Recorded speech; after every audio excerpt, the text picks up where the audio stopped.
Each member of the crew for Space Shuttle Endeavour's final flight has been to space before. In fact, STS-134 is the fourth trip to the International Space Station for U.S. Navy Captain Mark Kelly, tying the record for the most visits. Kelly was born in Orange, New Jersey, and grew up in West Orange.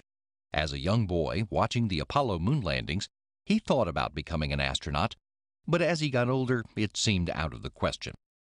After high school, Kelly won an appointment to the U.S. Merchant Marine Academy with a plan for a career at sea. Then he made a trip on a grain carrier. Going from Seattle to a place called Savaga, Egypt. It's in the southern part of Egypt on the Red Sea. And getting across the Pacific, that ship went 12 knots. And it took us over a month to get across the Pacific Ocean and get us to Singapore.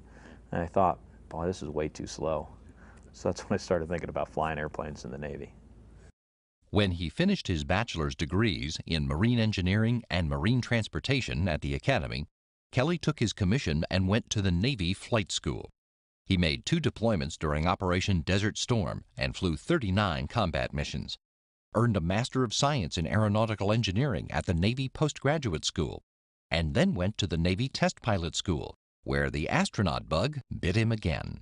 You know, being a test pilot's fun. You get to test new things and sometimes fly new airplanes. And the space shuttle, you know, after STS-134 only has 134 flights. It's still more or less in a test program, even though we've been flying it for nearly 30 years now. So it's like the ultimate test pilot job. Kelly was an instructor at Test Pilot School when he was picked for the Astronaut Corps in 1996. Kelly was the pilot on shuttle mission STS-108 in 2001 and the second return-to-flight test mission in 2006, and he commanded the 2008 flight that delivered the Kibo laboratory module. Air Force Colonel Mike Fink has been to the station twice before, for a year on 2 long-duration missions, and he'll set a new record for time spent in space by an American at the end of this flight. Fink was born in Pittsburgh, Pennsylvania, and grew up in the suburb of Emsworth. And I was the oldest of 9 kids. We didn't have a lot of money, but we're still able to spend time in planetariums and the museums and the science centers that are all over the city. Had a benefit and blessing to be able to go to a private high school. I had to work on the weekends to make it happen, but the school made it work too. And I had a great, excellent education in high school, studying science and math and all the things that really excited me. Fink won an Air Force ROTC scholarship to MIT, where he earned bachelor's degrees in aeronautics and astronautics and Earth, atmospheric, and planetary sciences. That summer, he attended an exchange program with the Moscow Aviation Institute before heading to Stanford for a master's in aeronautics and astronautics. Then he started an abbreviated career as a fighter pilot.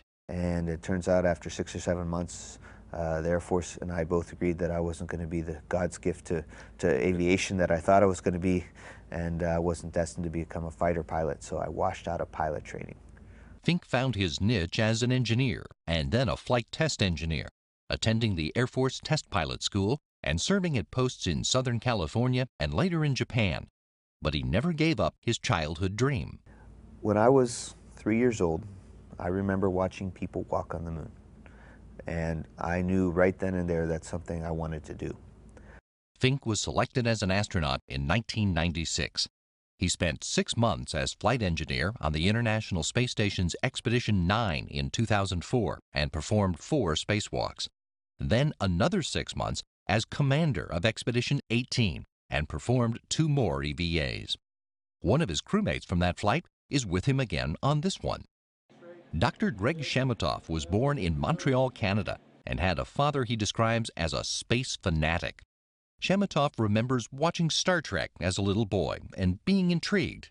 But then we went on a family vacation to Florida, and it was the time of Apollo 11, so we got to see the launch of Apollo 11 on a family vacation there. I was 6, and that was it. I told my dad at that point I wanted to do that and never changed my mind. The family moved to the United States and settled in San Jose, California when Shematoff was 11. He graduated from high school there and went to Cal Poly in San Luis Obispo to study physics. The launch of the first space shuttle mission during his freshman year changed his focus. And I just remember so vividly being in the dormitory, you know, people gathered to watch the first flight. And for me, you know, I'd wanted to do this all my life, but there wasn't, there yet wasn't any urgency or sense of direction, you know, of how to do it. And as soon as that happened, I said, I got to call NASA and ask them what I have to do. When he got interested in robots, he changed his major and earned a Bachelor of Science in Electrical Engineering at Cal Poly, then a Master's in Aeronautical Engineering at Caltech. On a fellowship at Draper Laboratory in Cambridge, Massachusetts, Shamatov worked on spacecraft guidance controls for several NASA projects while earning his doctorate in aeronautics and astronautics at MIT. Then he taught aeronautical engineering at the University of Sydney before he came to work at the Johnson Space Center in 1995, developing software applications. He was picked for the astronaut corps in 1998 and spent 183 days in space as part of the space station's Expedition 17 and 18 crews. Italian Air Force Colonel Roberto Vittori of the European Space Agency has made 2 previous trips to the International Space Station, but he spent less than 3 weeks in space. Vittori was born in Viterbo and grew up in nearby Bomarzo in central Italy. Very small, in the middle of a beautiful forest in the countryside, and I grew up playing soccer outside my school. I was very good in defense, and that was and then I loved to play in the woods with my friends. He left Bomarzo for college to study physics, but his boyhood interest in flying reasserted itself. Vittori earned a bachelor's degree in aeronautical science at the Italian Air Force Academy and completed his basic pilot training with the U.S. Air Force at Reese Air Force Base in Texas, and then flew operationally in the Italian Air Force. Next stop was the U.S. Navy Test Pilot School and a post-graduation trip with his classmates to visit NASA. All my colleagues, American colleagues, were thinking about becoming an astronaut, and I was thinking, bad luck that I am not US. Obviously, in Italy, it's not that easy to have opportunities for astronauts. 2 years later, while Vittori was working as a test pilot in Italy, he put in an application when the Italian Space Agency was looking for astronauts. He was selected and became a European Space Agency astronaut, and trained as a member of the 1998 class of astronauts at NASA's Johnson Space Center. Vittori flew to the International Space Station on a Soyuz taxi flight in 2002, and then on a 10-day science flight in 2005 during the Expedition 10 to 11 crew exchange. He later served as an Italian Air Force liaison officer and completed master's degrees in aeronautical sciences at the University of Naples and in physics at the University of Perugia. This flight is the second station trip for retired Air Force Colonel Greg Johnson. Johnson was a military brat, born in the United Kingdom and raised all over the United States. He was inspired to become an astronaut during a family visit to his grandparents in Traverse City, Michigan, when they all watched the Apollo 11 moon landing. I was 7, my brother was 9, my sister was 11, and we were amazed, and I said, wow, I'd love to be an astronaut. So that was kind of the bit that was set way back when I was 7. Johnson graduated from high school in Fairborn, Ohio, and went to the Air Force Academy to become a pilot and an engineer. After graduating with a Bachelor of Science in Aeronautical Engineering and earning a Master's in Flight Structures Engineering at Columbia, Johnson was assigned to Reese Air Force Base as a pilot and then a pilot instructor.